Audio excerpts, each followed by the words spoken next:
I think I mentioned last week that at least for the Olean JCC students, and maybe you guys from Bonus too, who've heard of this in your A&P course, it's not a bad idea to go back and just kind of do a quick overview if you have your lecture notes from A&P 1 or 2, depending upon when you had that topic. We have it in our first semester course.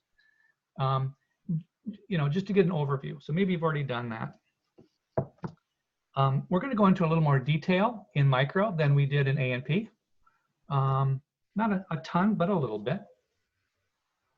So I would say that a good 60 to 70% of what this chapter covers, you probably have heard of, I would hope, in the A&P course you took. So this is the flow chart that I had alluded to in the previous chapter. We, of course, spent our time here on the left-hand 2/3 of the page in chapter 14, and now, of course, we're here in 15, talking about yet another third line of defense. Again, kind of envision this sort of castle metaphor. You're in the castle, you're trying to protect yourself from the invading troops or whatever, and you've got various lines of defense to protect you. Well, if they get past the first two, you've got this guy, hopefully, available to you to keep you well and healthy. This is going to involve lymphocytes, but also other types of leukocytes as well. But we will spend most of our time focusing on the B and T lymphocytes. But you'll hear other types of cells like dendritic cells, you'll hear about macrophages, but a lot on B and T. So we should remember that this third line of defense is there to protect us from a specific foreign invader. Unlike innate defense, which was always available regardless of how many times we were exposed to any particular microorganism, let's say bacterium, virus, fungus, whatever it might be. Here we're developing a specific defense initiative, if you will, against a particular type of pathogen. And the chapter begins by going back in development, really, and introducing this concept that even when you were a fetus in mom's uterus, you were building up the means to protect yourself down the road. Your immune response was being formulated, basically. This gets really complicated and technical, and I cannot speak to the technicality or complexity of this immunocompetence process, but I think if you look over this short little paragraph, that kind of summarizes it in a nutshell. And some of this is kind of mind-boggling. The fact that when you were born, you had in place the genetic potential to react against any and all antigen that you're going to be exposed to for the rest of your life. Now, I didn't define that term antigen, but let's for now think of it as a foreign molecule. It could be a part of the pathogen, like on the surface of the bacterium, or it could be an antigen on the surface of the virally infected cell, or it could be a molecule, the antigen could be on the surface of a cancer cell. So it's going to tell our T and B cells that this particular antigen, this molecule, is something that needs to be identified and more than likely addressed in some way. Okay. So here I do actually define the term. So it is typically a protein or glycoprotein that T and B cells are able to identify and respond to. And that process of identification and responding begins before you were even born. And then once you're born, continues through your entire life.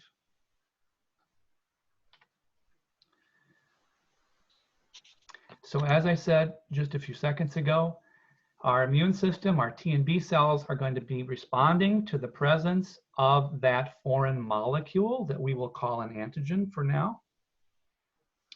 And one way that these B and T cells respond, specifically the B cells, which we're going to talk a lot about later, is they will respond to the presence of antigen by secreting molecules called antibodies, or another fancy, hard to spell word for antibody. Anybody know what it is? Is it immunoglobulins? Yes, very good. Did you read ahead? I did, but I also, because they were talking about rabies in the chapter. Uh-huh. Yeah, and yeah. I had to have my rabies vaccination. Oh, yeah, that case study at the very beginning, right? Yeah. Yeah, yeah. Good job. Yes, immunoglobulin. You get a red star for that, Diane. Yeah. Yay! Yeah. Sometimes it's abbreviated capital I, little g, IG. So immunoglobulin, if you read about that, it's the same thing as antibody. And so B cells will respond to the presence of antigen by secreting these molecules called antibodies. And we'll talk about how they work a little bit later, probably Thursday. But those antibodies that are basically secreted by the B cells are specific to that antigen and only that antigen. Okay. The other really great thing about adaptive or specific immunity is the fact that, of course, we build up memory of that antigen so that if we're exposed to it 2 months from now, 2 years from now, 20 years from now, we can call the troops back into a huddle much faster and address that antigen much quicker. In fact, we might not even get sick. Hopefully we don't. We get sick the first time, but we build up a memory to that antigen. And I'm painting sort of a big picture here. It's much more technical, of course, than that, but you will be hearing about memory T cells and memory B cells. These are produced upon initial exposure to the antigen, and what they can basically then do, and their progeny, as they divide, because remember, these lymphocytes live for years, and they divide and produce progeny, offspring, if you will, and those offspring retain that memory. So if you get exposed to coronavirus in 2020, yes, you'll build up memory, but if you get exposed to that same virus in 20 years, okay, you don't have 20-year-old T cells in your body. They don't live that long, but you have descendants, if you will, of those that were formed in 2020. It's really interesting. Yeah. And then again, those T and B cells, those memory cells, will respond to that COVID-19 20 years from now by not having to go through the fever and all the illness, but rather can take steps to try to knock that guy out really, really fast. In fact, you might not even know you were exposed to it. Okay. Does that make sense? Mm-hmm. Okay. So this slide is a little bit daunting when you first start looking at it. It's just sort of a general schematic that I thought might be helpful just to kind of get a sense of what these different sections of chapter 15 that we're going to be talking about kind of talk about or that address. So if you're getting confused about, you know, what was the B cell? What do they do? What are antibodies? You can just kind of go to this or flip through the book and go to the right section and so on. So it's just more of a organizational thing that I thought was helpful, maybe more to me than you, but anyway, that's what that is. So it breaks down the next few sections.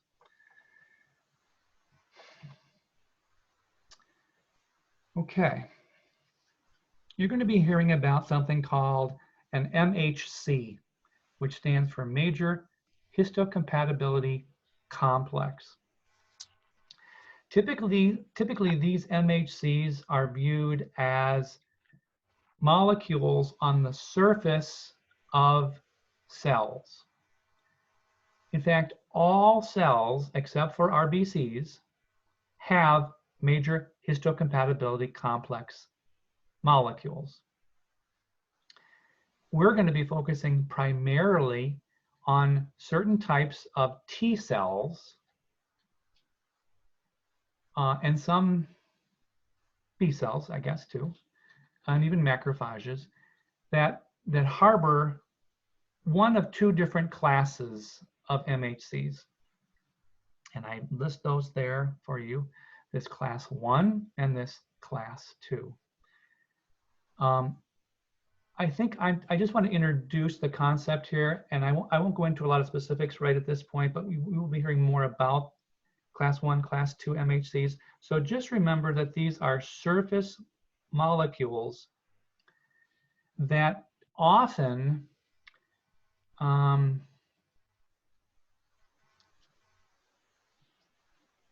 are critical in recognition of foreign antigen. I think this is going to make more sense a little bit down the road. So takeaway message, MHC, surface polypeptide of some sort. There's two classes, 1 and 2. And they're going to play an important role in this recognition of antigen. I didn't do a very good job explaining that, but I hope it's clearer a little bit later, okay? So just bear with me. Okay, so our B cells and our T cells have to have the ability to recognize these different antigens, these foreign molecules. Well, they don't actually have to be foreign, I guess, because as we just saw a moment ago, all cells except red cells have class 1 MHC molecules. But I guess what I want you to start thinking about is the ability of T cells and B cells to begin to distinguish between foreign antigens that might be part of a bacterial cell, or part of a virally infected cell, or a part of a pollen grain that I inhaled through my nose and now I have hay fever. Okay, so when you get a runny nose, when you're mowing the lawn or in the fall of the year, you know, that's an allergic reaction. That is an immune response that your body has expressed. The runny nose, watery eyes, all that stuff. So that pollen is typically pollen, or it could be cat dander or animal dander, right? Can cause allergic reactions. Our white cells have to be able to recognize those antigens that are part of foreign molecules as opposed to antigens that might be part of cells that are part of you and I. And so if I'm a white cell and I identify a foreign antigen, what am I presumably going to try to do? Get rid of it. Yeah, if it's a foreign antigen, I'm going to try to get rid of it. If it is an antigen that is part of a cell like me, let's say I'm a white cell, I'm a B cell, and I come across, I physically bump into a muscle cell. Am I going to try to kill that muscle cell? No. No, because I'm going to have the ability to distinguish self-antigen on the surface of that muscle cell, and I'm not going to take steps to try to destroy it. I'm going to leave it alone. So the ability to recognize all different kinds of antigens is a fundamental tenet of the immune system. And so this first question, how can the lymphocyte receptors be so varied, given the fact that each receptor can only respond to one type of antigen? Well, this goes back again to this concept that I was talking about at the very beginning of the chapter, this immunocompetence process. So when we talk about a given antigen out there on the surface of a bacterial cell, there is going to be somewhere in your body a lymphocyte with the proper shaped receptor that will fit into that antigen or recognize that antigen. And it's sort of hard for me to even wrap my head around the fact that regardless of how many antigens we're exposed to in our lives, which are literally billions and billions and billions of different antigens, right? I mean, just mind-boggling. We have the ability, our immune system, to respond to that in a very effective way because, you know, we live long lives, hopefully, and we're exposed to lots of different antigens that, if we couldn't do this, could be problematic for us, couldn't it? So this unique ability of distinguishing between self and non-self is what these B and T cells do really, really well, because they have the ability to recognize via these different receptors. So how do lymphocytes do this? How do they create an almost unlimited number of different receptor sites so that they can recognize a seemingly unlimited number of antigen? This gets back again to genetics and how certain genes are expressed during the process of hematopoiesis. Okay, there's a big word. Anybody know what that means? Hematopoiesis. Oh no, that was erythropoietin. I always get this one wrong. Anybody? I don't know. I'm sorry, Vera? What, can you come again with a question?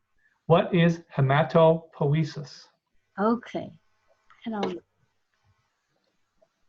Okay, I'll just tell you since you don't know. This is the process by which blood cells are produced in the bone marrow. Okay. So again, I'm going to have you go back and think about ANP1, where we talked about, and I think maybe there's a slide on this actually coming up. You have the hematopoietic stem cell that differentiates into myeloid or lymphoid stem cells. This was in the previous chapter, actually 14. And then those in turn developed or differentiated into all the different formed elements, right? Red cells, white cells, platelets. So if you look at how the lymphoid stem cell differentiates into the B and T categories, which are the two major ones, that process involves the expression of lots of different genes being turned on and off that results in the formation of all these different surface receptors, basically.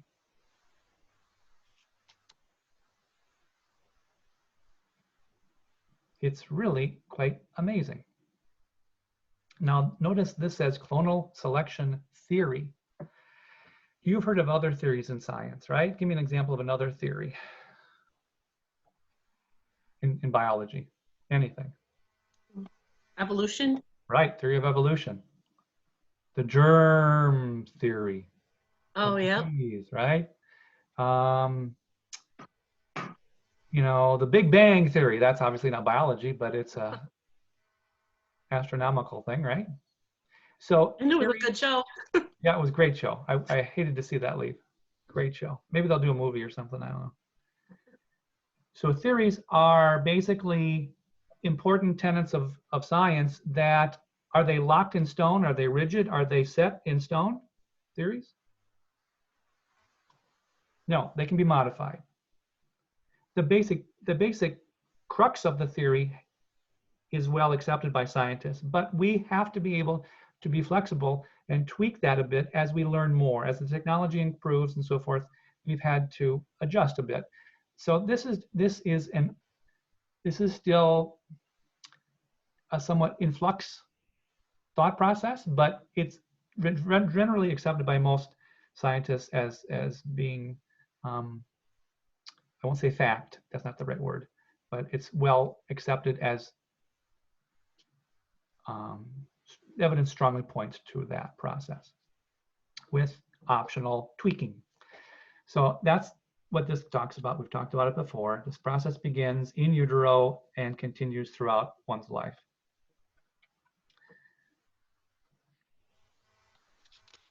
So again, to reiterate, and this is the takeaway message, that when you look at T and B cells that are forming in your body, that there is a specific T or B cell out there circulating in your bloodstream that has the unique ability to recognize one specific type of antigen. Should you be exposed to it, then we can take steps to try to rid the body of it. Here's that schematic that I was sort of envisioning in my mind a moment ago, where we had the hematopoiesis occurring primarily in the red bone marrow, right? And then the formation of the B and T cells in this particular case, initially immature, but as you might remember from ANP, the B cells generally mature and kind of get to be knowledgeable B cells in the bone marrow, where they can then leave and migrate to other tissues in the body, specifically things like the lymph node or the spleen or other lymphatic organs. while the T cell originates here in the bone marrow, but often sets up shop, if you will, in the thymus. That's where T comes from, right? Thymus derived.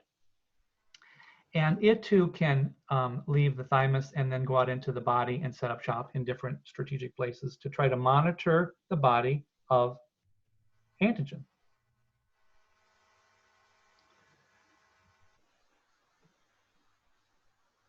Okay. So let's say we have this stem cell in the bone marrow. Maybe it's a B cell precursor or a T cell precursor, is making a difference. One of those two, we'll say. And as that stem cell differentiates, it ends up forming a whole host of different end result T cells or B cells, we'll say. Well, what makes these 8 cells different from one another? Other than their color? They have different receptors. Exactly. They're all unique in their receptor sites. Now, we said a moment ago that if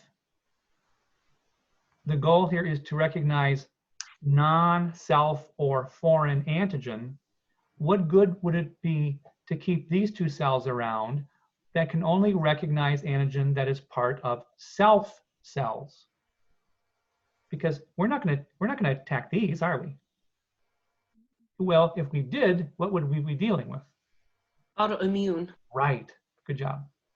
So these don't continue to differentiate and ever mature. There's no need to, because again, their receptor isn't going to be helpful in overall protection of the body.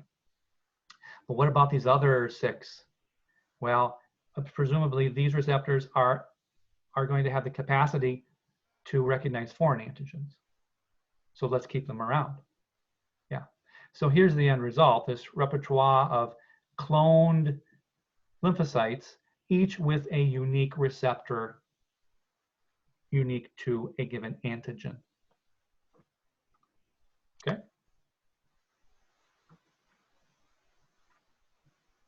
Questions on that? Okay.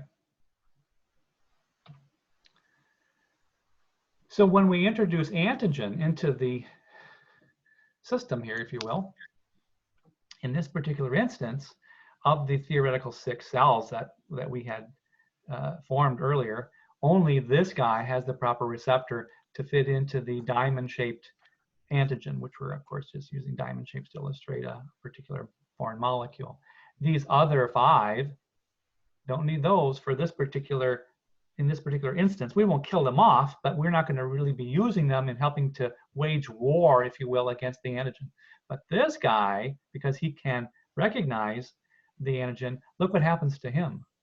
He can divide into more copies of himself, each of which has, of course, that proper shaped receptor. So we can combine with more antigen. All right.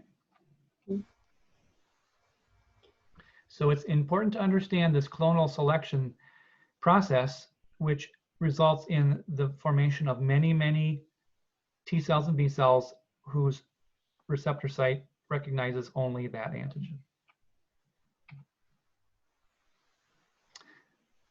Okay, let's talk about B cells a little bit. We're going to bounce back and forth between B and T. But remember we said earlier that these pretty much form and mature in the bone marrow, although they can then leave and set up shop in things like the lymph node and other places. In fact, here's some other additional places that we could find B cells. I mentioned the spleen earlier. Anybody know what GALT is? GALT. Shoot, I just read that. Gut associated lymphoid tissue. That's what that stands for. So there are numerous places in the body, other than the 4 that I've listed, or the 3 that I've listed here, that these B cells will set up shop or go set up home within. But what are they there for again? They are there to do what? Really 2 things. First, Immunity?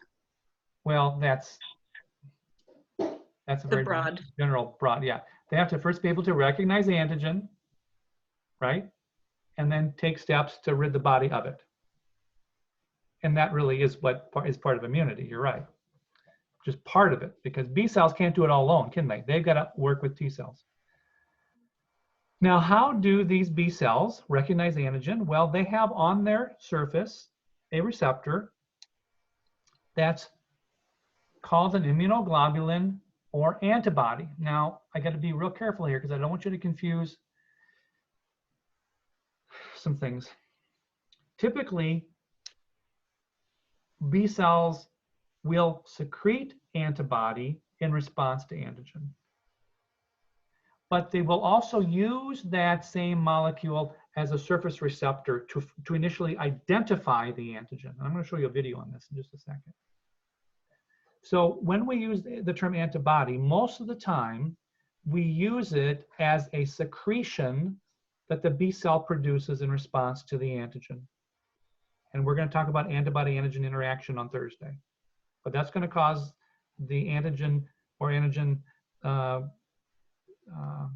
bearing cell to become neutralized, basically. But another place that we could talk about antibody is its role as a receptor on the B cell. Let's watch this video here.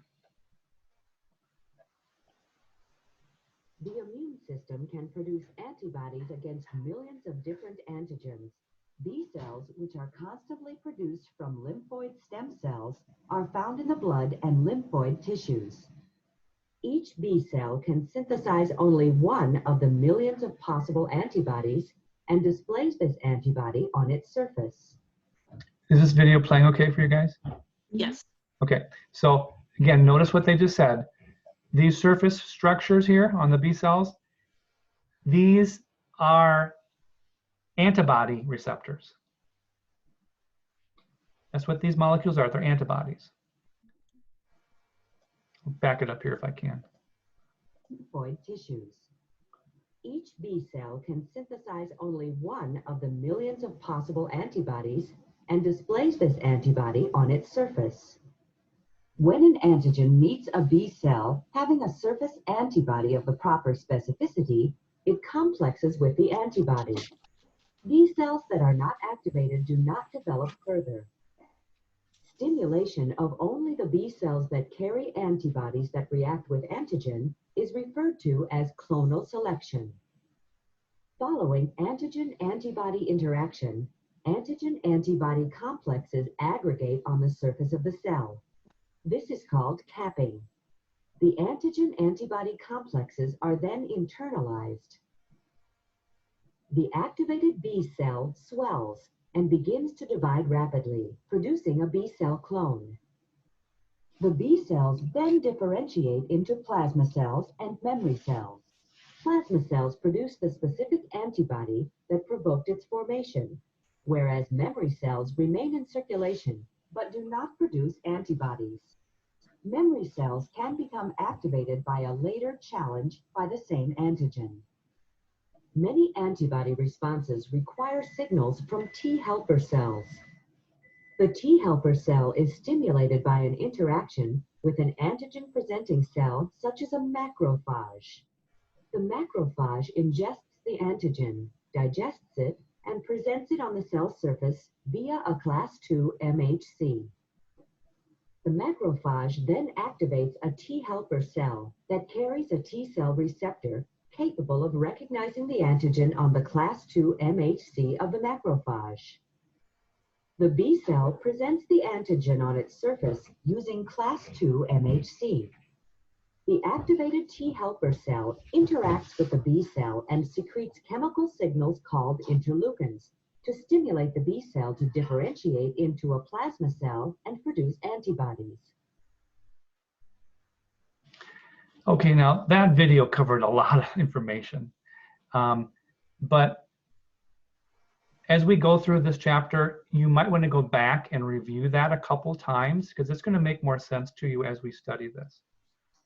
Let me just play the first half of it again, because this is talking again about how B cells have on their surface those antibody molecules which will interact with specific antigen. Okay. The immune system can produce antibodies against millions of different antigens. B cells, which are constantly produced from lymphoid stem cells, are found in the blood and lymphoid tissues. Each B cell can synthesize only one of the millions of possible antibodies and displays this antibody on its surface.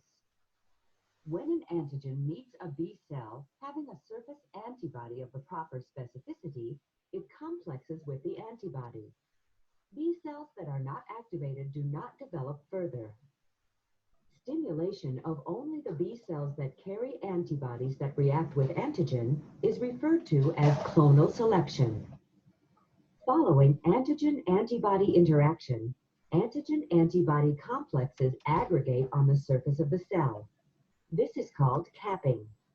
The antigen-antibody complexes are then internalized.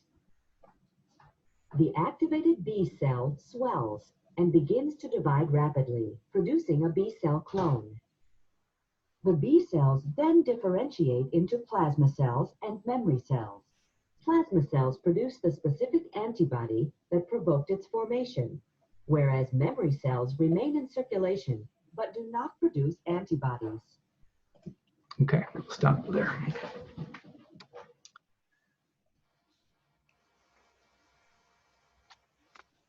Okay, so we will talk later about B cells. So they are just one part of this immune response that we're talking about. The other cell, of course, that's really critical are T cells, which the second half of the video talked a little bit about T cells. We've already talked about, again, how they move to the thymus, where they typically then mature, and then can migrate to other lymphoid organs where they're there to provide surveillance, identification, and interaction with potential antigen. We're going to talk a little bit about special receptors on the surface of different kinds of T cells that are referred to as CD receptors. And you can see what that stands for. They're clusters of differentiation is what CD refers to. What I'd like you to start to try to do is to connect a particular CD receptor called the CD4 receptor and associate that with the surface of T helper cells, they're called. So there's different kinds of T cells. This is one. You've all heard of AIDS. The AIDS virus targets T helper cells, invades T helper cells, and the T helper cell is what is basically then reprogrammed to make more AIDS virus. So somebody with AIDS in late stages of that disease, the T helper cell numbers basically crash. And the immune system is very compromised, and a person could die from opportunistic diseases, which means that diseases and things that you and I could fight off with no trouble could be life-threatening for somebody with AIDS. Okay, so this is just a very, very super critical type of T cell that we'll talk more about. The other type of T cell you see listed here is called cytotoxic, with a different surface receptor called CD8. And I'm not sure exactly what the numbers represent. They may be molecular differences, I'm imagining. But they're two different clusters of differentiation receptors, basically. So more on them coming up real soon. We've already talked about antigen. We, again, should think of this as a molecule within this immune response. We will think of it as a foreign molecule. Typically, these antigens are big, complex molecules. So from an immunological point of view, they're large.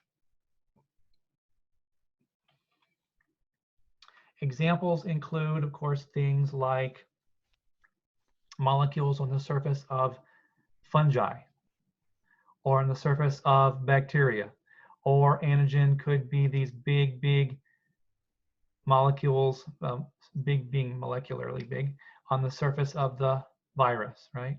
These all can act as foreign invaders that possess antigen. Foreign cells also have antigen. And then, of course, as we mentioned, I think not too long ago, pollen, for example, from plants can cause allergic reactions. But this could be, you know, pet dander. There are lots of different kinds of molecules that we are exposed to that could result in an immune response.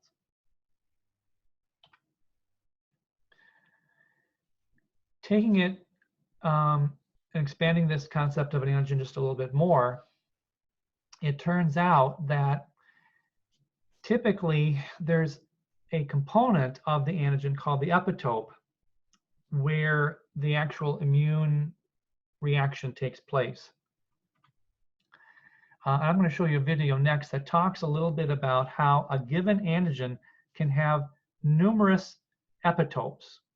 So let me just show you the video. It's going to make more sense. We might watch this twice. It's short. Antigens are macromolecules, usually of molecular weight greater than 10,000, such as proteins and polysaccharides. They are recognized by the immune system as foreign.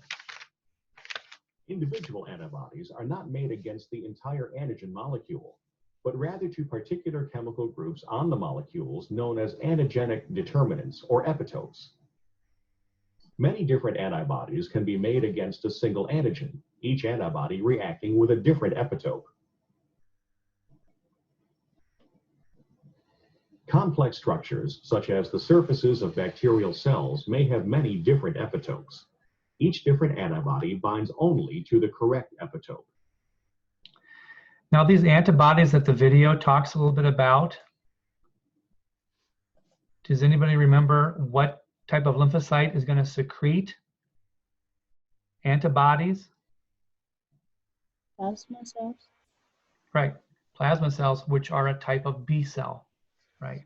Yep.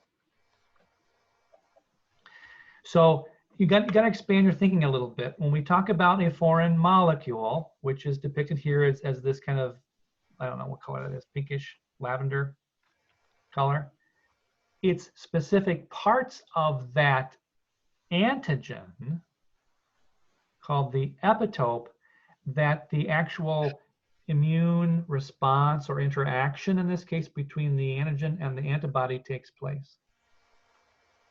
So when we consider, for example, as they do in the video, a bacterial cell, a foreign invader, no question, on the surface of that foreign invader is antigen, foreign antigen, but that antigen is composed of numerous epitopes. That's what these, you know, pink and orange and white and blue geometric structures are. They don't really look that way, but we're depicting them as different chemicals, but nonetheless, our immune system is able to respond to that antigen, more specifically to those epitopes.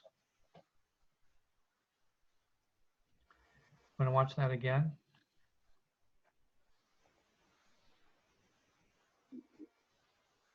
Let's watch it again. Antigens are macromolecules, usually of molecular weight greater than 10,000, such as proteins and polysaccharides. They are recognized by the immune system as foreign. Individual antibodies are not made against the entire antigen molecule, but rather to particular chemical groups on the molecules known as antigenic determinants or epitopes.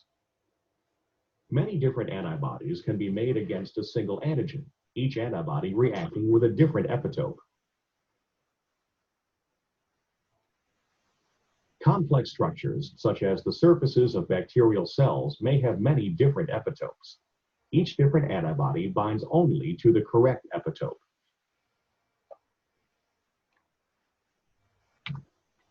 Okay. So I'll let you just read this slide over. This kind of gets at the idea of what an epitope is. And the fact that most antigens, most that we're going to respond to in the immune response are large molecules, complex polysaccharides, oftentimes, or proteins. Okay, we're going to focus next on the T cell. Now, we mentioned T helper cell a moment ago with the CD4 receptor, and the cytotoxic T cell with the CD8 receptor. If I had to come up with a metaphor of how T cells differ from B cells in terms of fighting the war, if you will, against the antigen, I guess I would view the T cell as being more of an infantry soldier. What do I mean by that? Well, do you know what the infantry do?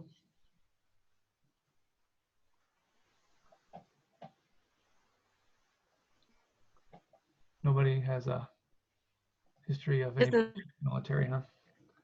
Like the people that go first. That's right. That's exactly right. If you think about in the olden days, World War I, the famous trench warfare in France and Germany, you've all read about this and heard about this, right? Where they dug the trenches and they were often a couple hundred meters apart, the front lines were. They could almost see each other sometimes, right? And when the whistle blew, that was the signal that they jumped out of their trenches with the fixed bayonets and they ran through the barbed wire, and if they got through that, you know, they would engage with the enemy, right? Okay. So the T cells are the infantry. They are going to engage with the antigen-bearing cell, bacterium, for example, virally infected cell, for example. There is a physical connection that is made between the antigen and the T cell.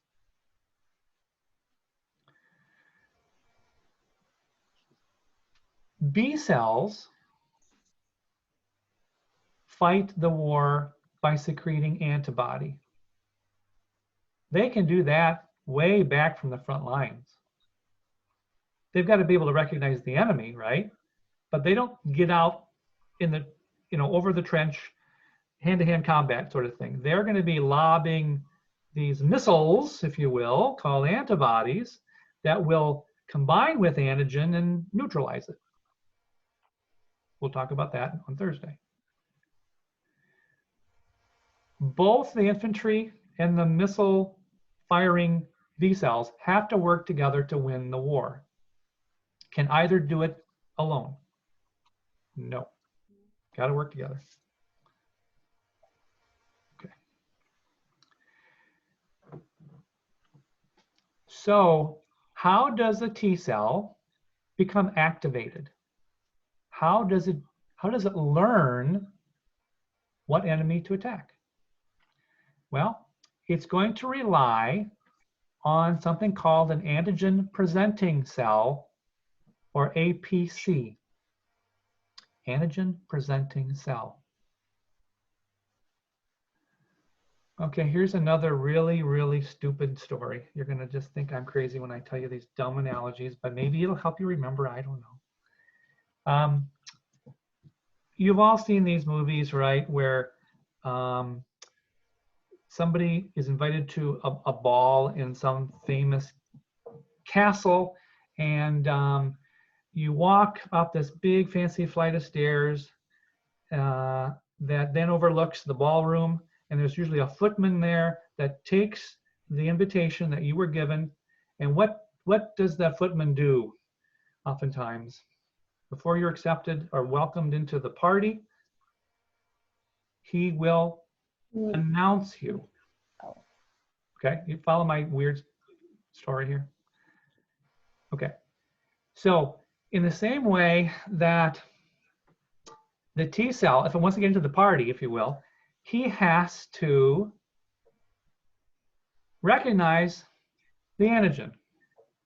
And this antigen presenting cell is going to present the antigen to the T cell, because the T cell would not be able to do it alone. It has to be presented the antigen in a very sort of formal way. And it's really interesting how this works.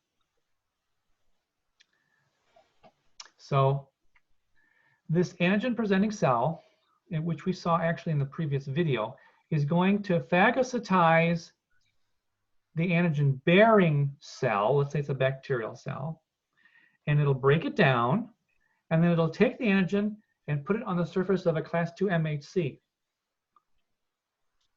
And that will present the antigen to the T cell, and usually that is a helper T cell. So let me show you a video. We're going to watch this probably a couple times. So let me just paint the picture. This is a cell that is going to process the antigen and then present it. This is typically a macrophage, or as the slide before earlier said, it could even be a B cell or what's called a dendritic cell derived from monocytes. So let's watch this antigen being processed. And they're going to talk about 2 different kinds of antigen processing. So we'll watch this a couple of times. Antigens are processed differently, depending on whether they originate within or outside the cell. Proteins produced within the cell, such as viruses or self-proteins, are broken down into fragments. Fragments of foreign proteins are antigens. The antigens are then transported into the rough endoplasmic reticulum. The antigens combine with class 1 MHC molecules. The combination is then transported to the Golgi apparatus and from there to the plasma membrane. Foreign antigens presented on class 1 MHC molecules stimulate cell destruction by activated T cells. Self-antigens are not recognized by the T cells and do not stimulate cell destruction. A different process occurs if the antigen originates outside the cell. Phagocytes, such as macrophages, ingest foreign particles, such as viruses and bacteria, by endocytosis. The foreign particles are broken down into fragments within a vesicle. The vesicle containing the foreign fragments fuses with vesicles from the Golgi apparatus containing the class 2 MHCs, and the 2 structures combine.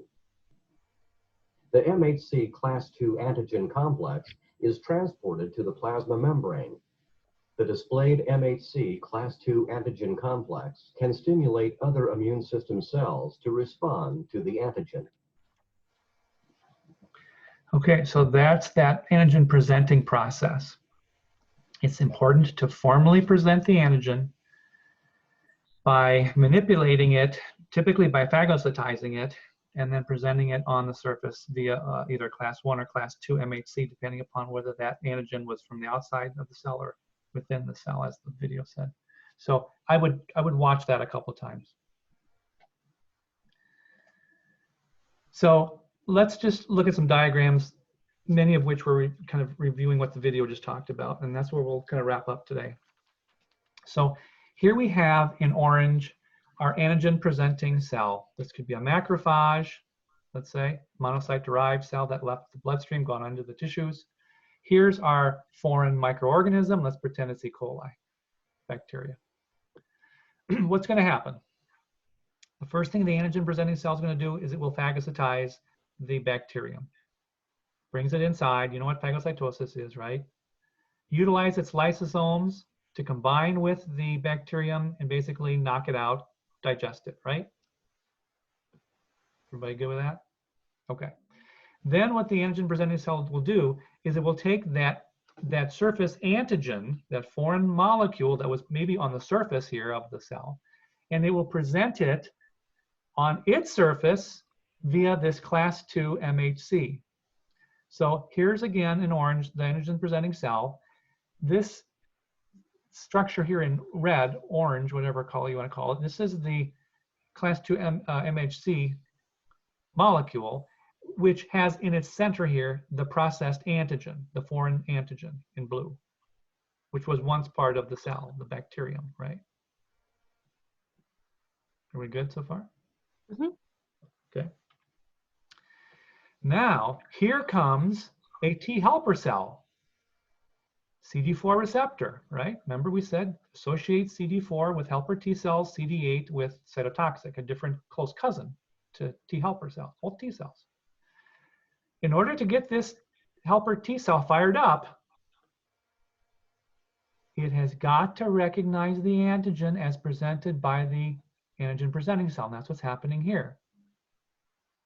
It has the proper receptor. CD4 is going to play a role in that process. Let's take a closer look at that interaction between the helper T cell and the antigen-presenting cell down here in the lower left-hand corner. Here's the class 2 MHC in orange that we saw earlier. Here's our blue antigen. Here's our helper T cell. And in blue here is the CD4 receptor. Now, as it mentions here, and you can read through this as you study the slide, it's going to be basically what I'm describing. The APC, antigen-presenting cell, and helper T cell cooperate in the formation of a receptor complex that triggers T cell activation. First, the class 2 MHC antigen on the APC binds to the cell T cell receptor. That's occurred. Next, a co-receptor on the T cell, here's our CD4, hooks itself into position on the class 2 MHC. So over here, you see these blue guys are kind of separate from the red guys, almost like separate entities. But when these two cells hook together, then this CD4 receptor moves, it shifts position and locks into the whole system, if you will. This, oops, sorry about that. This locking in, if you will, of the CD4 receptor in response to the interaction of the APC and the helper T cell is what sets the stage for activation of the helper T cell. Now, what does the helper T cell do? Well, once this whole system sets up and locks in place, a lot of different things can happen. One of the first things that happens is the T cell will begin to release chemicals called interleukins. I think somebody asked about that last week. Yeah. Yeah. Vera, was it you? Yes. Yeah, okay. And I said, we're going to talk about that in chapter 15. Well, you're going to hear about it right now, and you'll hear about it in the next slide as well. So these interleukins, at least some of them, are being released by the activated T helper cell, but the antigen-presenting cell can also produce different kinds of interleukins also. So there's lots of interleukins being produced here, all of which kind of get the whole system fired up.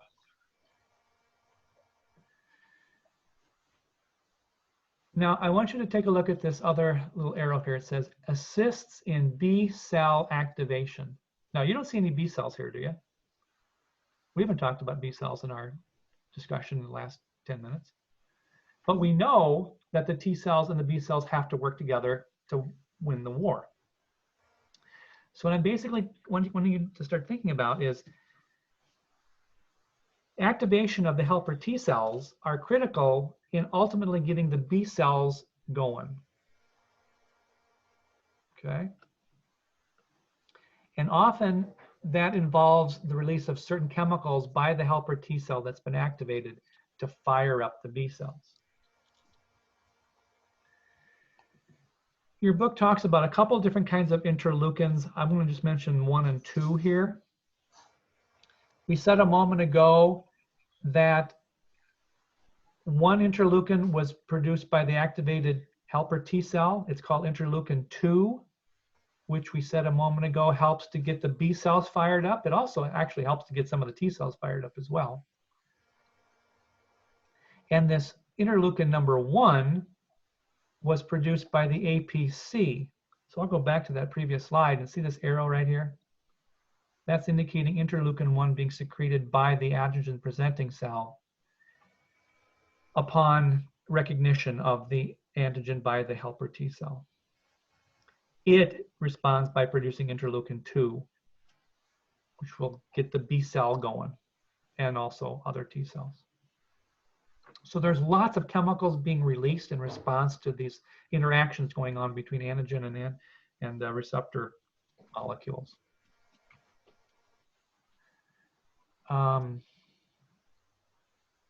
We'll talk more about cytokines on Thursday, but these are really important chemicals that, again, are produced by T cells, by antigen-presenting cells, and their goal is to again, sort of amplify the immune response in different ways. So when you think of T cell function for now, associated with what's called cell-mediated immunity, or CMI,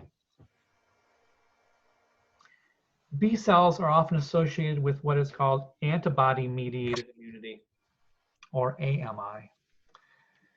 And as I said earlier, typically T cells I think of as direct involvement with the antigen via the antigen-bearing cell or antigen-presenting cell, while B cells kind of sit back and lob these missiles called antibodies. We said not too long ago that we have different kinds of CD receptors. If it was a helper T cell, what was the CD receptor? Helper? CD4.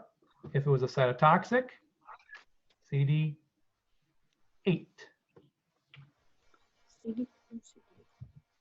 CD4, CD8.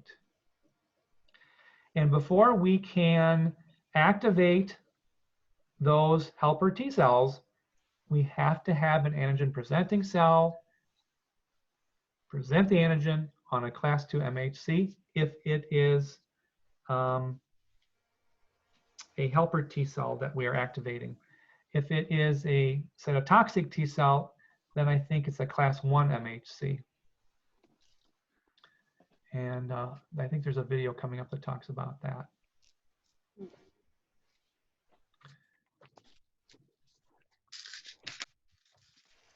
Okay.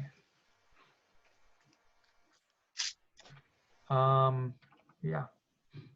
Okay.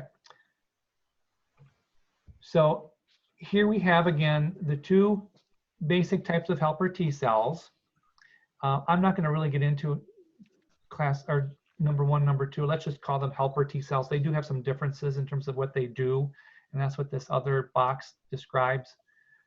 But just notice that their CD receptor here is number 4. So associate helper T with CD4.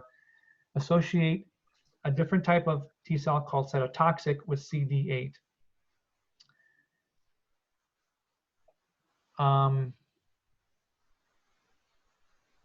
CD or T helper cells generally are going to activate B cells, while cytotoxic T cells generally do a direct targeting of the foreign invader.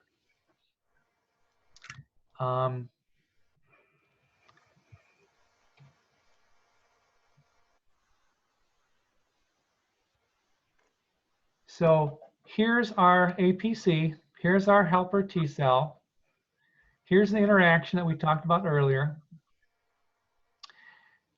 This helper T cell, we said just a few moments ago, can release interleukin-2 and get B cells fired up, right?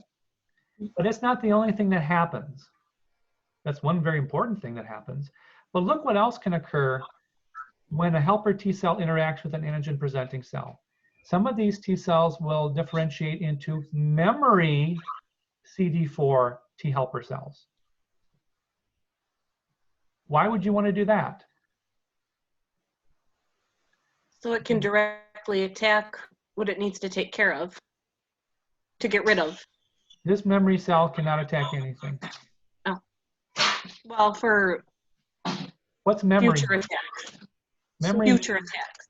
Yeah, memory means that if you are subjected to that same antigen down the road, this cell can differentiate into a cell that can do something about it. Okay? Mm-hmm.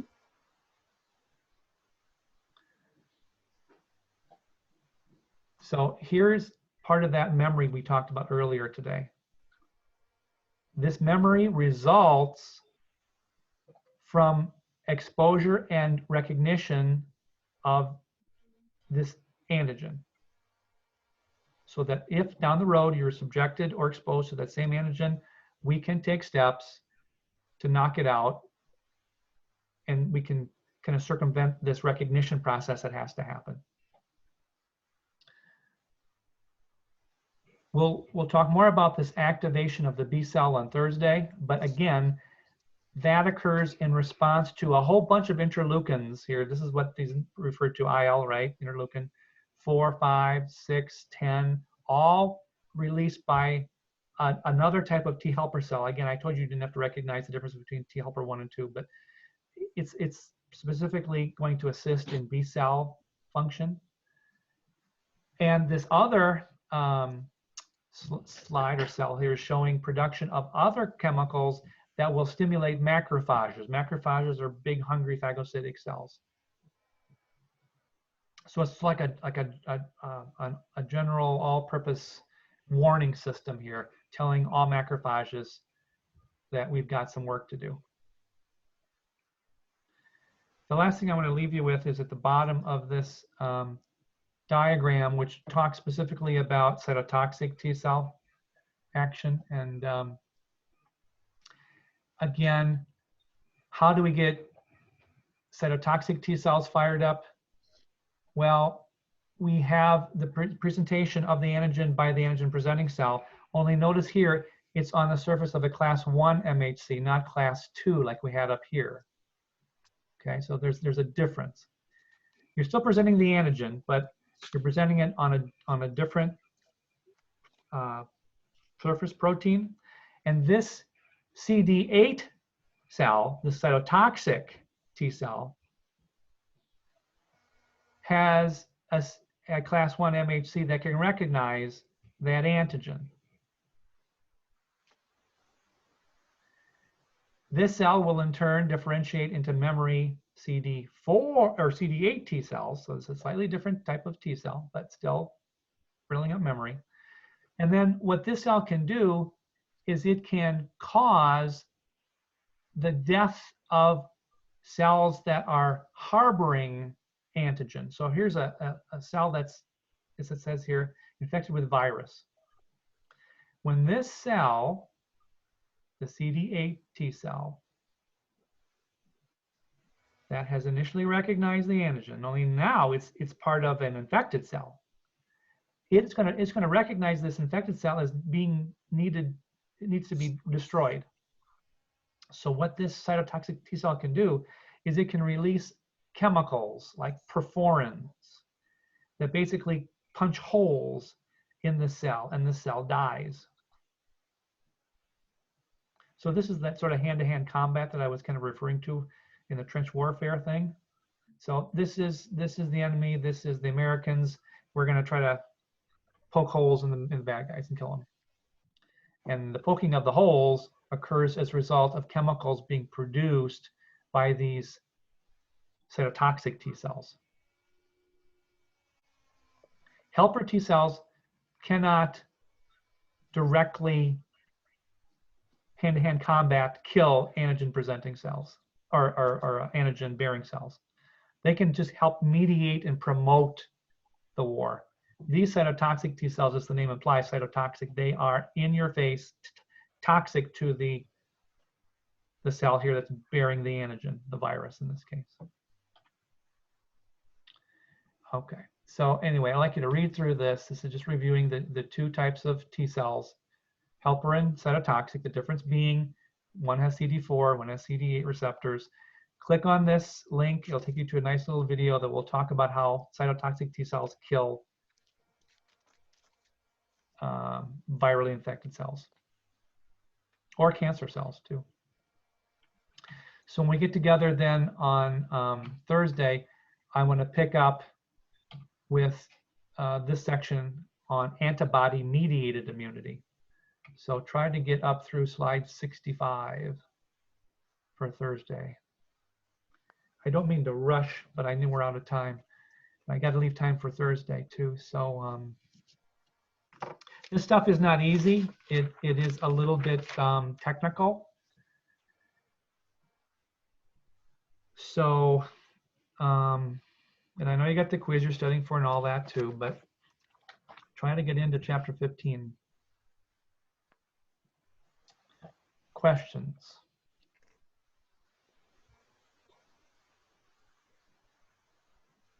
Nope. Okay, so on Thursday, we will talk about B cell responses. We can spend some time reviewing a little bit too. And in fact, we will have more time, I think, than we did today. I kind of felt rushed at the end, and I don't mean to do that, but maybe we'll pick up where we left off and review a little bit too. Okay, sounds good. Okay. Thank you. Okay, guys. Thank you. Bet. Thank you. Have a great day. You too. Thank you. Bye. Bye.